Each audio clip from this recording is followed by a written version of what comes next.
Good afternoon. My name's David Slater, and I have been a school principal for 6 going on 7 years now. And I can tell you, with every year that I have served in this role, I have learned so much. But I can tell you the one thing that has stayed the same throughout, the one thing that has been demanded of me throughout, is that I set goals. Goals for myself, goals for my campus, goals for the teachers that work there.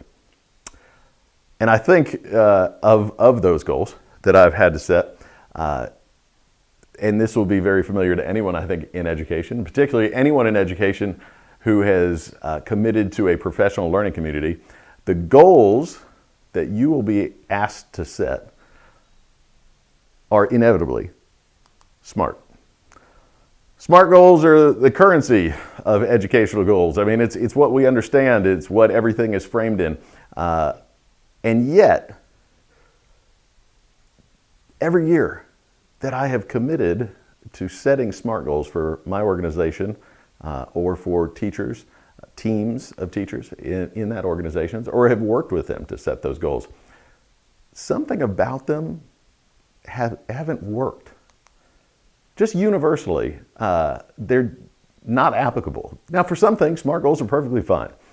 But there's something about the goal setting process that's indirect that made me want to find something else.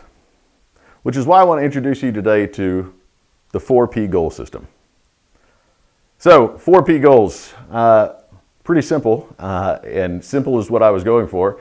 Here are the 4 that you will find in the 4P goals. Practice, progress, phase, and purpose. Now, these are the 4 components of the 4P goal system because these are the 4 things that I think that you actually need in order to set and achieve a goal.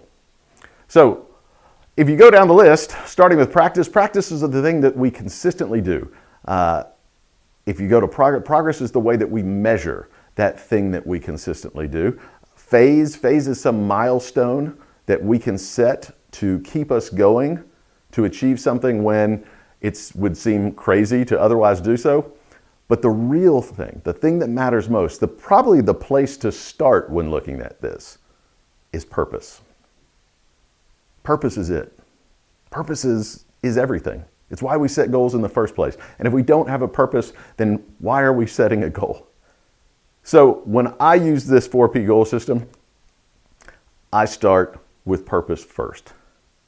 So let's go through them, and I'm going to kind of do it backwards because it's the way that I think it makes most sense.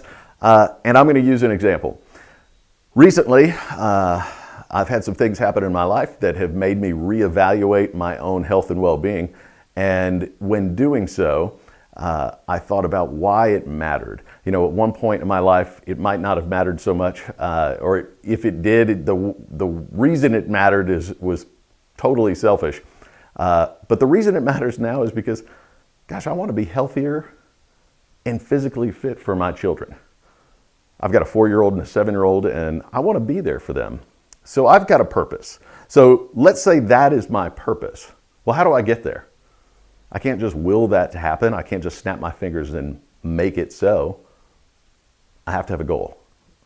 So if this is my purpose, then how do I do that? Well, I do that first through practice. Practice is going to the gym every day. I'm going to go to the gym every day and I'm going to get on the treadmill. And I'm going to see how far I can go. Well, after a while, going to the gym every day may not mean all that much to me, or I might get a little worn out going. It may be harder to get up in the morning and motivate myself to go unless I'm tracking my progress. Progress is that thing that I can keep track of to see, am I getting better? Am I getting closer to my goal? So let's say I go, I'm going to keep track of my personal best time on the treadmill every time I go to the gym. And with each week, I'm going to try to get it a little bit lower. So this week, I'm going to run a 9-minute mile. Well, maybe next week, if I make that, I shoot for the 8-minute mile. Well, that's all well and good, but what keeps me motivated towards that? A phase goal. And that phase goal is, in this case, Let's say I want to finish a 5K race by November. Well, now I've got something to work for. Now I've got a reason to get up every single morning and get on that treadmill. Now it matters to me if I can get that time down each week. So I've got something out there to work towards. But why am I doing it in the first place? My purpose. So taking a look at the 4P goal system, here's what I want to kind of lay it out, and I think it works best in a chart. Purpose is the reason, right? It's my motivation. My practice, though, right, is where I have got to start to reach that purpose. Practice is what I do. Like I said, it's what you do consistently every day. Is it doable? Yes. Is it measurable? Yes. Does it matter? Is it meaningful? No. Progress. It's how I monitor that practice. Is it doable? No. It's measurable? Yes. Meaningful? Same thing. No. Phase. That's that milestone that I'm setting for myself. It matters. It's measurable. It's doable, but not meaningful, because the only thing that really means anything when it comes to a goal is achieving that purpose. And that's where you end. Your purpose, not doable, can't measure it, but it does matter. Thanks so much. I hope you find this useful.